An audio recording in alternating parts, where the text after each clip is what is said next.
to John Lamont's question. He's 50 today, and I believe his parents are watching it. We now come to Prime Minister's questions. Lauren Edwards. Question number 1, Mr. Speaker. Prime Minister. Thank you, Mr. Speaker. The Southport inquiry report is truly harrowing, and I cannot imagine the pain that it will cause the families of all those affected. We will make the changes needed to honour the victims, the injured and the families, and our thoughts remain with the loved ones of Elsie, Bibi and Alice, and all of those impacted. Mr. Speaker, today marks 37 years since the Hillsborough disaster, when 97 men, women and children went to a football match and never returned. My promise remains, working with families, we will deliver a Hillsborough law to end the injustice that they have suffered and ensure the state will always act for the people that it serves. This morning I had meetings with ministerial colleagues and others. In addition to my duties in this House, I shall have further such meetings later today. Thank you, Mr. Speaker. The Prime Minister was right to resist us being drawn into an ill-conceived war in the Middle East with apparently no clear plan for how it may end. And despite the welcome cost of living support he referenced in his statement on Monday, we are all rightly angry that our constituents will feel the impact of this war in their pockets and in their daily lives. Can he outline what steps he is taking both to support our armed forces and to plan for all future contingencies? We all hope for a swift resolution and progress at the summit later this week, but must be prepared for all potential scenarios. Prime Minister. Can I thank my honourable friend, the Royal Engineers in her constituency, and all those serving our country at home and abroad. We're proud to be investing a record £9 billion to deliver quality homes that they deserve.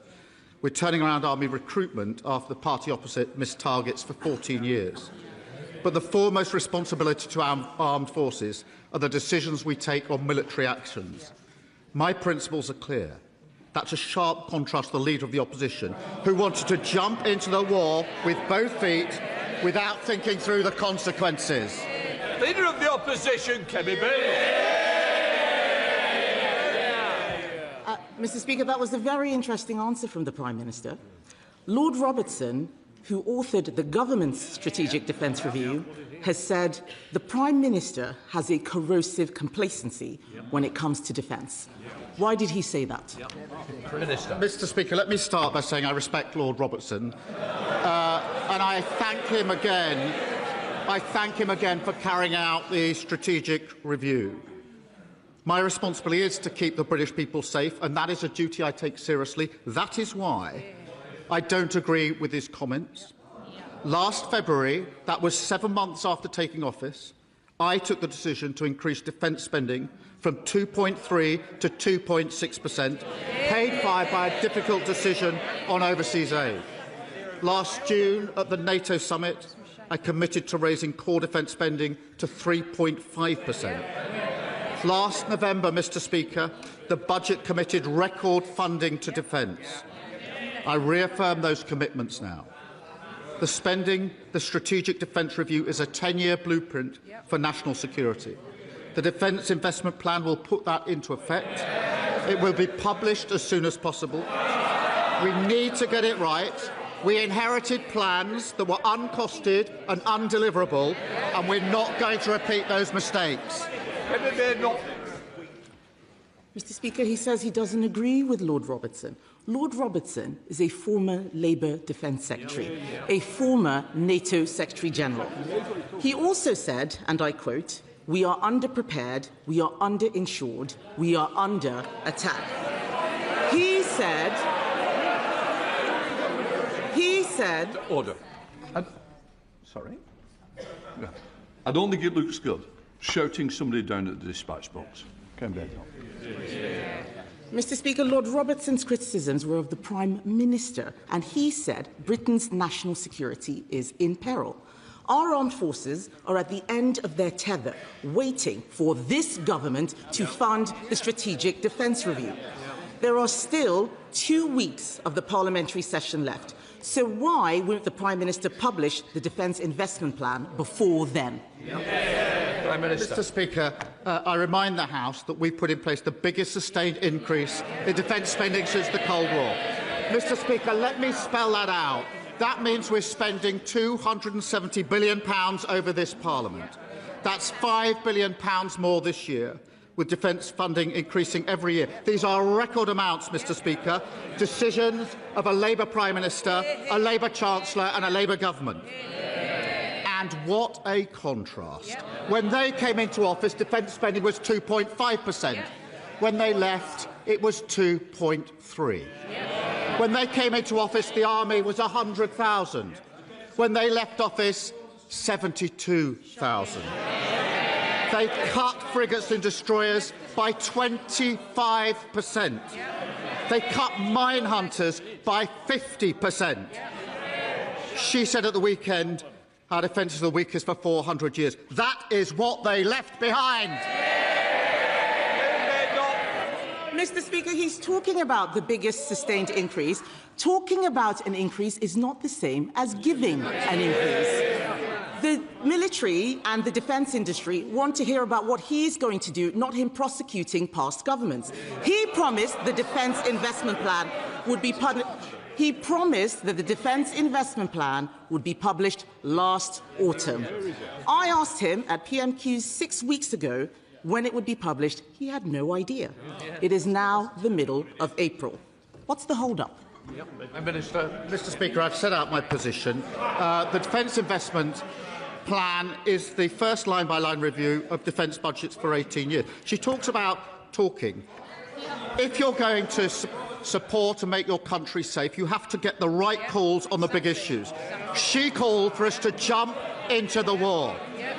They can pretend otherwise. I remember walking in, standing here for the first time, saying we would not get drawn into the war, we would not join the offensive, and they all shouted, shame. They remember it. I remember it. They're just embarrassed by it now. A week later, when she realised she'd made a massive error of judgment, she attempted the mother of all U-turns. That didn't work. So this weekend she said, when I said we should jump into the war, she said this weekend, Mr. Speaker, that what she meant, she was talking about verbal support. Prime Minister, it's Prime Minister's questions. We've got to concentrate. Kemi Badenoch. Just answer the question. Mr. Speaker, the Prime Minister loves to misrepresent my position on Iran. He does. He loves to misrepresent it. Let's stop talking about what I didn't say. Let's start talking about what he isn't doing. Mr. Speaker, you will recall that on Monday, I offered to work with the Prime Minister to identify the welfare savings we need. What did he say? No thanks. Now that Lord Robertson has said, and I quote, we cannot defend Britain with an ever-expanding welfare budget. Will the Prime Minister think again and work with us to find savings to fund defence? Prime Minister. She was clear in what she was saying. She said we should give verbal support. I suppose that's standing on the side and saying, get in there, good luck, mate, you've got this. Mr. Speaker, that is her approach. We are reforming welfare and spending more on defence. They did neither. The welfare bill rose by £88 billion on their watch. It soared by £33 billion under the Shadow Chancellor's watch. We're fixing it. What did they do? They voted against it. They voted to keep the broken system. So taking advice from the party opposite on reforming welfare and defence spending is like asking Liz Truss how to keep your mortgage down. This is so poor from the Prime Minister.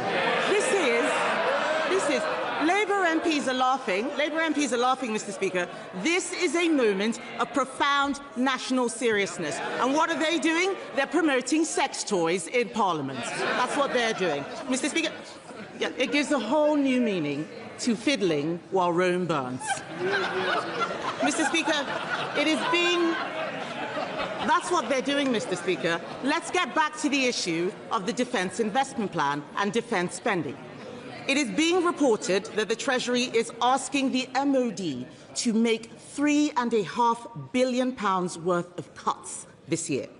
He won't fund our military because he wants to fund more welfare. That's why he has a welfare plan to 2031, but no defence investment plan at all. Now that the Chagos surrender deal is dead, will the Prime Minister put the billions saved from ditching Chagos into defence, or is that going into welfare as well? Prime Minister. Mr. Speaker, we are spending more on defence. Record amounts on defence. £270 billion in this Parliament, £5 billion extra. And she talks about the Chancellor. It's because of the decisions of this Chancellor that we've got the biggest boost to defence spending since the Cold War. We've also got the biggest pay rise for our armed forces for over 20 years. We've also got the biggest investment in military housing for over half a century. What did they do at the budget? They voted against all of that. That sounds like he doesn't want to spend the Chagos money on defence. Well, Mr. Speaker, Labour MPs will know Lord Robertson, a former Defence Secretary, a former NATO Secretary General. He is Labour through and through. They all need to think about why he stuck his head above the parapet. I went through the Strategic Defence Review with Lord Robertson last year. The Lib Dems and Reform refused to meet him. No other party is taking this seriously. So, Mr. Speaker, I want to ask the Prime Minister a very specific question. In January 2024, Conservatives approved an upgrade of destroyers like HMS Dragon so they can better intercept ballistic missiles. In July 2024, the Prime Minister paused that plan. Will he immediately approve and fund that critical upgrade now? Prime Minister. Mr. Speaker, the Dragon was commissioned by a Labour government, as it happens. But she stands and says, please forget the fact that we hollowed out the armed forces. Please clear up our mess. I went to the Gulf last week and thanked our armed forces for protecting British lives. She said we should have jumped into the war without thinking about the consequences. Then said, oh no, we shouldn't be in the war the next week. Now she says, what I meant was we should give verbal support. Order. The front bench, I expect them to be quiet here. I also expect it, but it's the same people. I suspect next week you won't be in for PMQs if it carries on. Prime Minister. In addition to saying her position is we should just say to Americans, get in there, she insulted our armed forces, Mr. Speaker, saying they were just hanging around. These were pilots who, within 2 hours of this conflict, were up risking their lives, taking missiles out of the sky, and she insulted them. And she's never apologised for that. She said a few weeks ago that serious times call for serious people. She is not one of them. Ian Byrne. Thank you, Mr. Speaker. As the Prime Minister said, 37 years today, 97 innocent children, women and men